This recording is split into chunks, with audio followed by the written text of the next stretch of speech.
Hello বন্ধুরা, চলে এলাম আবারও তোমাদের সামনে একটি রেসিপি ভিডিও নিয়ে। আজ আমি তোমাদের সাথে শেয়ার করব কাঁচা আমের আমসত্ত্ব। তো ভিডিওটি ভালো লাগলে অবশ্যই লাইক কমেন্ট করবে। আর আশা করছি আমার সকল বন্ধুরা সবাই খুব ভালো আছো, সুস্থ আছো। তো চলো ভিডিওটা শুরু করি। আর আমসত্ত্ব বানানোর জন্য প্রথমেই দেখো আমি এখানে 1 কেজি মতো আম নিয়েছি কাঁচা, আর সেটা খুব ভালো করে খোসা ছাড়িয়ে নিয়েছি। আর তারপর একদম ধুয়ে রেডি করে নিয়েছি আমসত্ত্ব বানানোর জন্য। তো আমের খোসাগুলো দেখো আমি এতটাই ভালো করে ছাড়িয়েছি, একটুও সবুজ অংশটা লেগে নেই, কারণ সবুজ অংশটা যদি থেকে যায় তাহলে আমসত্ত্বটা তেতো হয়ে যাওয়ার চান্স থাকে। ঠিক সেই কারণে আমটাকে দেখো আমি খুব ভালো করে বেশ ছালটাকে ছাড়িয়ে নিয়েছি, আর ছোট্ট ছোট্ট টুকরো করে নিয়েছি যাতে খুব সহজে আমটা গলে যায়। তো দেখো এখানে কড়াই বসিয়ে দিয়েছি, আর কড়াইয়ের মধ্যে আমি সমস্ত আমটা দিয়ে দিলাম। এবার এখানে জল দিচ্ছি। তো জলের পরিমাণটা দেখো আমি এমনই জল দিচ্ছি যে আমগুলো কিন্তু পুরোপুরি ডুবে যাচ্ছে না। তো অল্প জল নেওয়ার কারণ হচ্ছে আমটা তো বেশিক্ষণ লাগবে না সেদ্ধ হতে, খুব সহজেই সেদ্ধ হয়ে যাবে। আর জলটা কিন্তু বেশি থেকে গেলে সেটা অনেকক্ষণ আমাকে ফুটিয়ে কমাতে হবে। তো দেখো আমি খুব একটা বেশি জল নেই, আর 2 থেকে 3 মিনিট ঢাকা চাপা দিয়ে সেদ্ধ করার পরে অনেকটা সেদ্ধ হয়ে গেছে। তবে আমি আরেকটু সেদ্ধ করে নেব। আমটা যদি পুরোপুরি সেদ্ধ হয়ে যায় তাহলে ছেঁকে নিতে খুব ভালো সুবিধা হবে। আর এইভাবে অনবরত আমি খুন্তি দিয়ে চেপে দিচ্ছি যাতে আমটা পুরোপুরি একদম গলে যায়। তো আমি আবারও আরেকটু ঢাকনা দিয়ে আমটাকে সেদ্ধ করে নেব। তো মোট 5 থেকে 6 মিনিট ঢাকা চাপা দিয়ে সেদ্ধ করলেই আমটা পুরোপুরি সেদ্ধ হয়ে যাবে। তো দেখো এখানে বন্ধুরা আম একদম সেদ্ধ হয়ে গেছে, আর একটুখানি আমি এটাকে ঠান্ডা করে নেব যাতে আমি আমটাকে খুব ভালোভাবে ছেঁকে নিতে পারি। তো আবারও এভাবেই অনবরত খুন্তি দিয়ে নাড়াচাড়া করছি। তো কিছুক্ষণ ঠান্ডা হয়ে যাওয়ার পর এবার আমি একটা বড় ছাকনা নিয়েছি আমগুলোকে ছেঁকে নেব বলে। তো দেখো আমগুলোকে আমি এবার ছেঁকে নেব।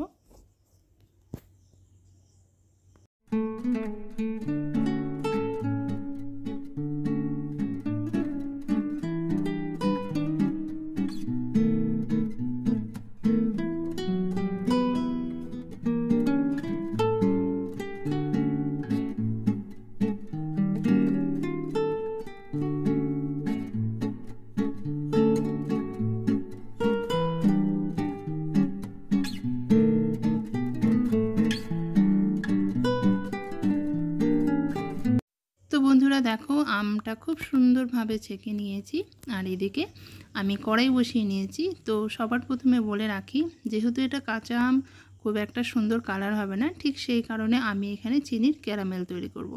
তো তোমরা এটা নাও করতে পারো, তবে হ্যাঁ যদি সুন্দর কালার চাও তাহলে চিনির এই ক্যারামেলটা করে নিলে কিন্তু খুব সুন্দর হবে। তো এখানে আমি দেখো এই 1 কেজি আমের জন্য 1 বাটি চিনি দিয়েছি।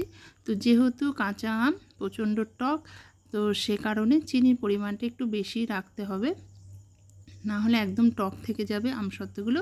তো এখানে আমি চিনির ক্যারামেলটা তৈরি করে নিচ্ছি।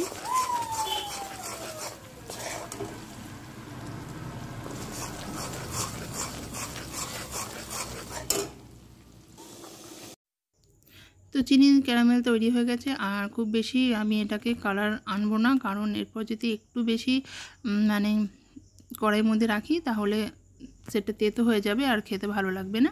তো কিছুক্ষণই আমি এটাকে একটু কালার করে নিলাম, আর তারপরেই দেখো পুরো আমের কাঠগুলো দিচ্ছি। তবে প্রথমে অল্প একটু দিয়ে ভালো করে নাড়াচাড়া করে নিচ্ছি। এভাবেই একটু একটু করে দিয়ে বেশ ভালো করে নাড়াচাড়া করে নিলেই হবে। তো দেখো সমস্ত আমটা দিয়ে দিলাম।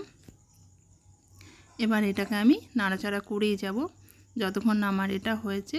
তো প্রথমে দেখো এটাকে একটুখানি নাড়াচাড়া করে নিলাম। আর আমি গ্যাসের ফ্লেমটা মিডিয়াম রেখেছি। আর এর মধ্যে আমি একটু বেশ ফ্লেভারের জন্য একটা তেজপাতা দিলাম। আর একটু স্বাদ মতো লবণ দিতেই হবে, না হলে একদমই টেস্ট আসবে না। আর কালারের জন্য আমি একটু লাল মানে গুঁড়ো লঙ্কা ইউজ করেছি, এতে কালারটা একটু ভালো আসবে। আর তাছাড়া আমটা যেহেতু টক, তাতে একটু ঝাল টক মিষ্টি বেশ আমসত্ত্বর টেস্টটা খুব সুন্দর হবে। সেখানে দেখো আমি একটু গুঁড়ো লঙ্কা ব্যবহার করলাম। আর এভাবেই নেড়ে নেব, এতে কালারটা দেখবে খুব সুন্দর আসবে, বোঝাই যাবে না যেটা কাঁচা আমের আমসত্ত্ব, একদম মনে হবে যেন পাকা আমেরই আমসত্ত্ব। তো এইভাবেই নেড়ে যাব যতক্ষণ না আমার এটা হয়েছে।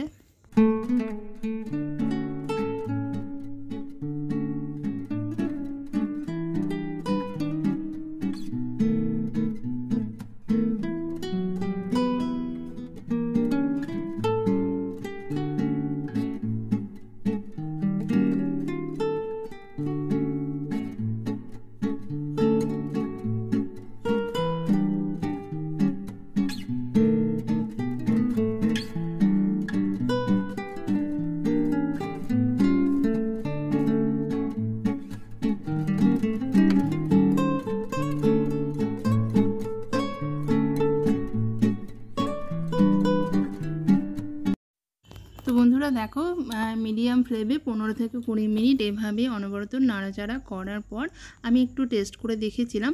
তো চিনি মানে লবণ ঝাল সব কিছুই পরিমাপই ঠিক আছে। আর তারপর দেখো একটা ডিশের মধ্যে এভাবে কিছু আমের ওই গ্রেভিটা যদি নিয়ে দেখো তোমরা, তো একইভাবে যদি থেকে যায়, কোনো দিকে যদি গড়িয়ে না পড়ে, তো তখনই বুঝতে হবে যে আমসত্ত্বটা হয়ে গেছে।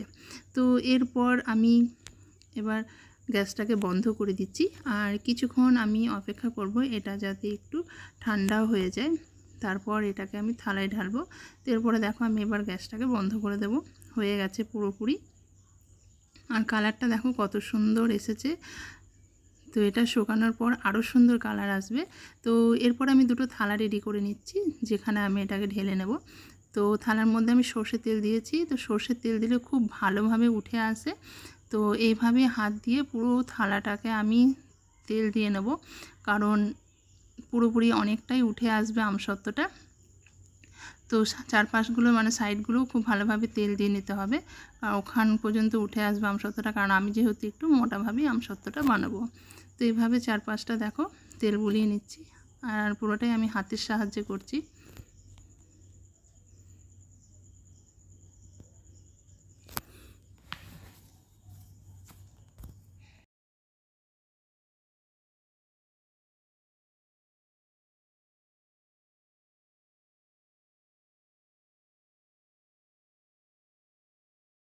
পুরোপুরি যতটা আম ছিল কড়াইয়ের মধ্যে আমার যে আমের গ্রেভিটা, তো সমস্তটাই আমি দিয়ে দিচ্ছি দুটো থালার মধ্যে ভাগ করে। তো অনেকটা মোটাভাবে হবে দেখো আমসত্ত্বটা। আর এভাবে একটু থালাটা ট্যাপ ট্যাপ করে নিচ্ছি, যাতে বেশ পুরোপুরি একদম সমান হয় চারপাশটা। তো বন্ধুরা দেখো, আমসত্ত্বটাকে রোদে দেওয়ার পর ঠিক এরকম হয়েছে। তো আমসত্ত্বটা পুরোপুরি রেডি হতে আমার 3 দিন সময় লেগেছে, মানে খুব ভালোভাবে পুরোপুরি আমি শুকিয়ে নিয়েছি। আর দেখো, যেহেতু আমি একটু মোটাভাবে বানিয়েছি, তো আমার 3 দিন সময় লেগেছে, আর খুব সুন্দরভাবে রেডিও হয়ে গেছে। তো বন্ধুরা দেখো, এবার থালাটা উল্টে দেখাচ্ছি তোমাদের কত সুন্দরভাবে লেগে আছে। আর এবার এই আমসত্ত্বটা আমি একটা ছুরির সাহায্যে চারপাশটা চারিদিকটা কেটে আমি এই থালা থেকে তুলে দেখাবো। তো তোমরা দেখতেই পাবে কত সুন্দর থালা থেকে উঠে যাচ্ছে। তো থালা থেকে যখনই এইভাবে সুন্দরভাবে উঠে যাবে, তখনই কিন্তু বুঝে নিতে হবে আমসত্ত্বটা পুরোপুরি খুব সুন্দরভাবে রেডি হয়ে গেছে। তো এইভাবে দেখো জাস্ট ছুরি দিয়ে একটুখানি কেটে নিচ্ছি, আর বেশি কিছু করতে হলো না। আর কত সুন্দর থালা থেকে উঠে আসবে তোমরা দেখো, দেখতেও বেশ ভীষণ সুন্দর লাগছে। দেখো,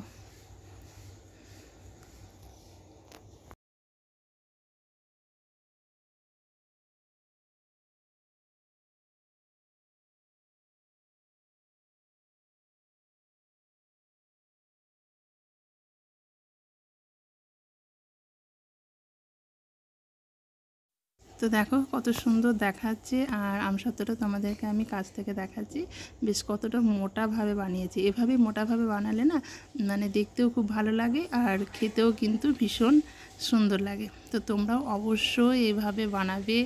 আর আজকের এই আমসত্ত্বটা তোমাদের কেমন লাগলো অবশ্যই আমাকে কমেন্ট করে জানাবে, কারণ আমি তোমাদের কমেন্টের আশায় থাকি আর তোমাদের বেশ কমেন্ট পড়তে আমার ভীষণ ভালো লাগে। তো চলো আরেকটা কেটে নিই। তো খুব বেশি দেখো আমি কিছুই করছি না, কত সহজে উঠে যাচ্ছে।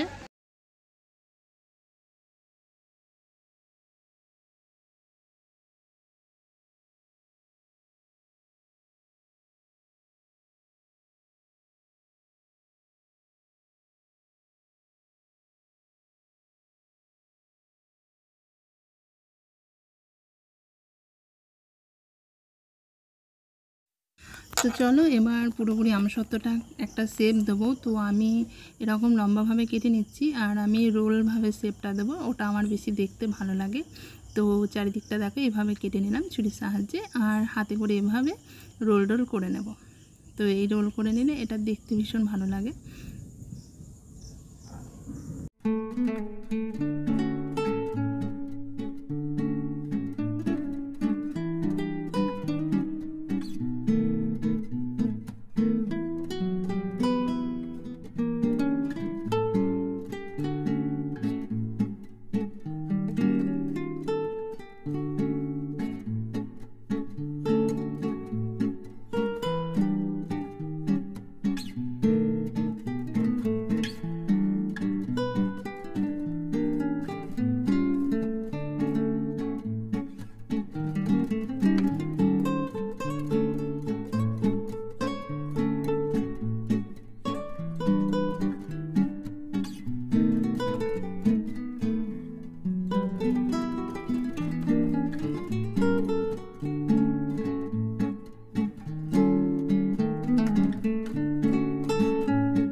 তো বন্ধুরা দেখো আমার কাঁচা আমের আমসত্ত্বটা তৈরি হয়ে গেছে, আর সবটাই তোমাদেরকে দেখালাম। তো পিস পিস করে এইভাবেই আমি রোল করে বানিয়ে নিয়েছি, আর এই এত সুন্দর কালার এসেছে সেটাও আমি তোমাদের বলেছি। আমি চিনির ক্যারামেল ইউজ করেছি, তারপরে আমসত্ত্বটাকে তৈরি করেছি। তো দেখে দেখো মনে হচ্ছে না কিন্তু যে এটা কাঁচা আমের আমসত্ত্ব, মনে হচ্ছে একদম পাকা আমের। তো এইভাবে কালার আনার জন্য তোমরাও ক্যারামেল ইউজ করবে। আর অবশ্যই বলবে আমার আজকের এই ভিডিওটা তোমাদের কেমন লাগলো, আমসত্ত্ব কেমন হয়েছে। আশা করছি ভালো লেগেছে। ভালো লাগলে অবশ্যই লাইক কমেন্ট করবে, ভিডিওটা শেয়ার করবে, আর এইভাবেই তোমরা পাশে থাকবে, সুন্দর সুন্দর কমেন্ট করবে। টাটা।